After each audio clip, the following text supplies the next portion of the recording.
Welcome back to Lanterne Rouge Cycling Podcast. LR here with Benji for the European Championships men's road race recap, as well as the Tour of Scandinavia roundup, the Women's World Tour race that finished today as well. But as always, this show is brought to you by Zwift and Tom Pidcock, who I think received pretty long extension from Ineos at some point this year. He's heading to Zwift to relive his heroics on stage 12, the Alpe d'Huez stage of this year's tour, and he wants you to join him and hundreds of other Zwifters.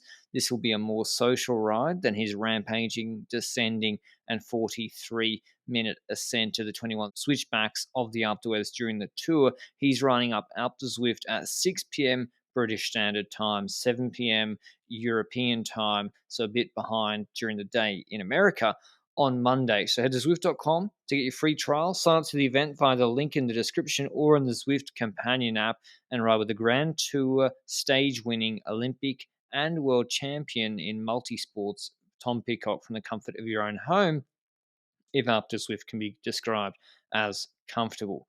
But Tour of Scandinavia, we will move to now, a 6-day stage race that started in Denmark and Copenhagen and then finished in Norway. A lot of the stages were very, very similar. We had Demi Vollering here as probably the big GC favourite, second at the Tour de France Flamme avec Zwift, just coming off the back of that, with pretty good, with Blanca Vash, pretty good young SD Works team, but also Marianne Vos, who was the best all-round sort of stage rider in the Tour de France Flamme avec Zwift, was here for Jumbo Visma. But a lot of the stages, Benji, were pretty similar. Like, even, they were just kind of missed sprints for Vos.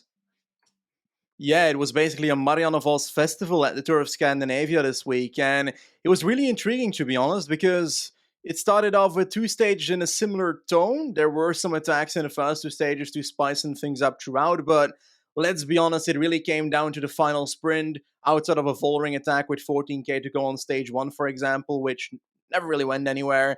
But the final sprint was mainly intriguing because it ended up being the first two stages, two situations where a competitor launches early and Marianne Vos is able to benefit from that situation. In stage 1, we see Trek doing a lead out with Hosking for Didriksen, Danish rider on Scandinavian terrain. So as a consequence, that is likely a decision that is the order of the train in this first stage. And Hosking does a lead out that is finished too early, to the point where Didriksen has to launch at 300 meters to go, and basically indirectly gives a lead out to Marianne Vos. And I want to throw a question to you while we're at it when it comes to that. Do you think that sprinters sometimes don't make the decision to say, okay, let's look behind me, let's see if there's a way where I can slot in someone's wheel instead of going too early at 300 meters to go? Or do you think that's too late to make that decision? I think they're really, really worried about being swamped, and they're risking being boxed in. And if you don't open up, you get shuffled back. People are coming past you with more momentum. You then have to reaccelerate. I think that's what they're trying to avoid. But yes, I think if you're not Vos or Vibers, then if you go at that point, realistically, your chance of winning is almost tiny and probably lower than doing what you suggested, which is hoping you can take a bit of draft and then come back out of it. So yeah, it is something that I guess, especially if there's more space in some of these sprints, I'd like to see a little bit more. When it comes to stage 2, it was a bit more chaotic, to the point where we had Fallen launching the sprint at like 250 meters, Fallen from FDG. And we saw her going on the right side of the road, and Vos basically used her as a lead out, and Vos ended up winning 2 stages in a row. So we had 1 stage win on stage 1, 2 stage win on stage 2. Megan Jastrab doing pretty well in the first 2 stages, by the way. Just wanted to mention that. Second on stage 1 and 4th on stage 2. And then the third stage is where it gets interesting, because that's a more hilly terrain. And we notice that the group is thinning out and that everything kind of becomes a bit more difficult for a team like Jumbo to control. But in the end, despite attacks from multiple riders, it really comes down to a reduced group sprint again. And this is a scenario where Marianne Vos was in a terrible position with like 600 meters to go. And if we look at the scenario of that race, in like the span of 150 meters, she moves up on the right side of the road, past like 10, 15 riders, I think, slots into fourth, fifth wheel in the sprint, and basically is able to sprint from that point onwards at the good distance, like 200 to 150 meters to go. Cecilia Ludwig is the better sprinting competition here. And would we have said that 2 years ago? Uttrup Ludwig being a uphill sprint competitor of Marianne Vos, because she significantly improved her sprint in the last 2 years, right?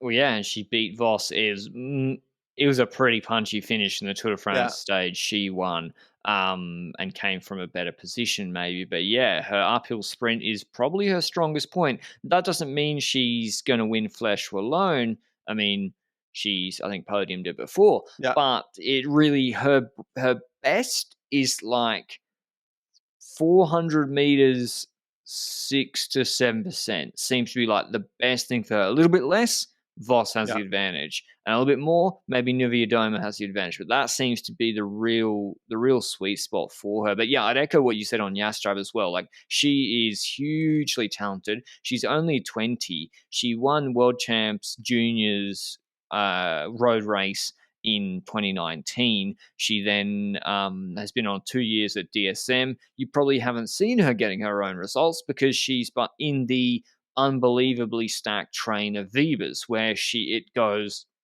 I think it's been Vibas, Cool, Georgie, and then maybe Yastrab. So like at women's tour, she was in the train, but now she's had a couple of sprints for her own result, looking really good. She's out of contract according to PCS. I would expect they extend her, and she moves up in the hierarchy, maybe even second last, with Cool the sprinter next year and Yastrab and Georgie around that last or second last. So she's just really one to watch, hugely talented and super young too. Yeah, certainly agree with that. And then we go to stage 4, which is another opportunity for Marianne Vos. But this is where it gets interesting, because we see a situation created towards the end of the stage where we have two riders at the front, Alice Barnes and I think it was Manley, that were two riders at the front. And we see a few riders bridging towards those two riders in the last, I think it was 5 to 10 kilometers, if my mind serves me right. Tomasi from UAE, Koster, which is the initial person to close that move down of those two, also, but she's a teammate of Marianne Vos, which is the interesting aspect here. And she also does that with, I think it was Chloe Hosking that also entered that move with Anushka Koster to get to the front there. So these 5 riders are at the front now, a situation where the gap is, I think, 10 seconds with 3 kilometers to go. In the last kilometer, you can literally see both of the groups together on a helicopter view. And I think Jumbo made a mistake here. I think if Anushka Koster doesn't bridge to the front two riders with two other riders in their wheel, this first group is completely done for, and Koster can be very important and vital in closing down those two riders at the front instead of bridging towards them with other riders. And as a consequence, we see Anushka Koster sprinting against 4 riders in the front group, and we see Vos beating everybody in the back.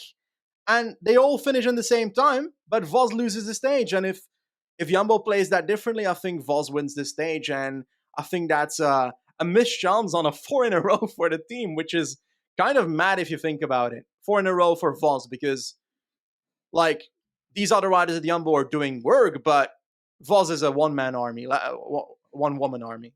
This kind of thing happens more often than we think. We even saw it almost on the same day in Arctic race. If Bistrom and Hagen, one of the two, pull for Hermans and Uhl on the hilltop finish, one of those two wins the stage. Yeah. Because they already, Uhl and Herman's group, with the messing around and no domestique, took 16 seconds back from Lafay in the last K. They lost by 3 seconds. So you do the maths. There is no maths to be done. This sort of thing happens often and it's kind of like, oh, we're represented in front, so that's better. But is it? Like, it's not really. Now, maybe, yeah, maybe it's better not to pull the rider back and pull. That's the sort of thing we see satellite riders brought back too late in stage racing, and this is sort of more unique scenario where it's like a late sort of move like that. But yeah, it's you can't begrudge them too much. I mean, Vos still cleaned up a lot of the stages. But yeah, the next stage, unfortunately, Vollering was out, the big GC favourite, so Ludwig then became the big GC favourite for a hockey stick stage, Unipuerto to Norviel. I've probably butchered that. 11.1 Ks, 5.8%. But the real climb, it's like the Norway climb in Tour of Norway, 8.8 Yep. Ks, 6.7%. So the average is, the real climb's 8.8 Ks, 6.7%. And so that also means if you do not have big separation with that flat section, the last 3 kilometers, I think it is, it's easier for riders to come back, troops to come back, and could have a small sprint.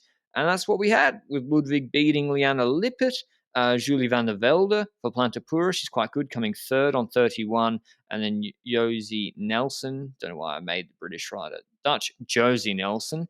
Alexandra Manley fifth. Then Dronova, who's been quite good for Roland, Anisha Koska, Pepper Camp, Brand, and Neve Bradbury in that group of 10. So Bradbury she finished in the top 10 on GC. Yep. She went into 6th. Manley loses a spot, but she stays in 3rd on 44 seconds. So quite Strong. a versatile rider.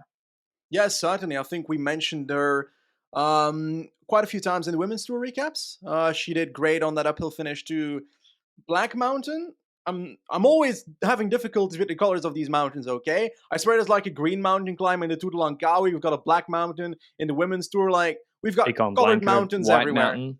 Yeah, exactly. Why do they do this? Anyway, when it comes to this stage, let's not do Belgium erasure here. Let's not forget the wonderful works of Shadi Bossaid on that final climb. Really impressive domestique work by her on that final climb. Yes, she's Belgian. Yes, maybe I'm mentioning it because she's Belgian, but I feel like it was properly notable there. I also noticed, and in a way, that Katrien Alrud has not had a great season so far, but she was top 10 at Ruta del Sol, and as a consequence of this stage, top 10 of Scandinavia again. So it seems like those mountain stages are the ones where she's still strong, but I kind of expected at the start of the season to see a top 5 in the Tour of Scandinavia for Alrud. So low-key disappointed there. Perhaps that's just my pre-race expectations being too significant. But we're going to the final stage, and after that, 5 stages so far, and it's once again a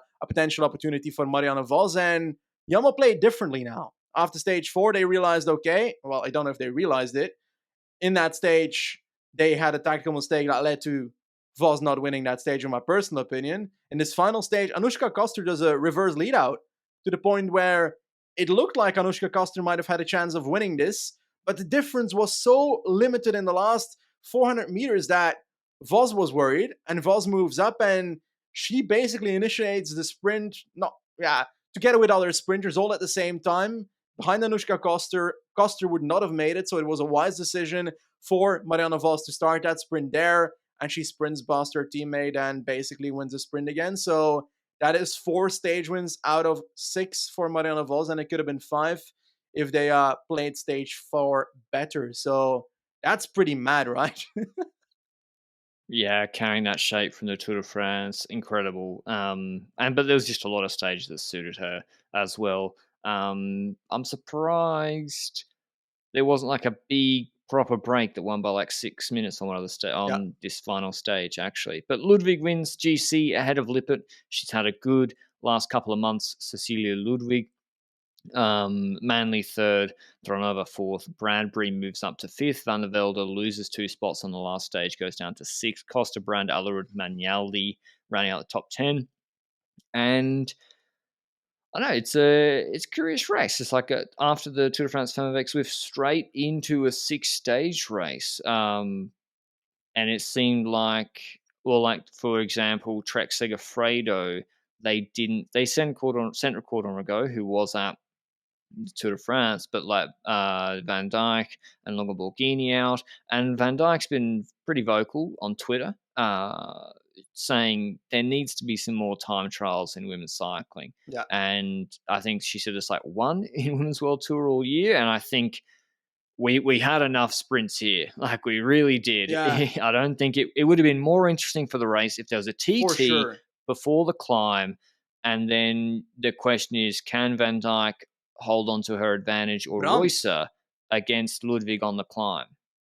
I think Lucinda Brand is a name that I would note for this perhaps. And I think when it comes to there being a time trial, I think I spoke to Grace Brown somewhere at the start of the season about this issue because she won the Australian Championships ITT, but there's not a single race in her calendar this year where she can actually wear it, which is like, what's the point of winning the Australian ITT Championships if you can't show off the jersey that you win, which is a really sad aspect. So I agree there should be more time trials in Women's World Tour. Should it have fitted in the Tour de France?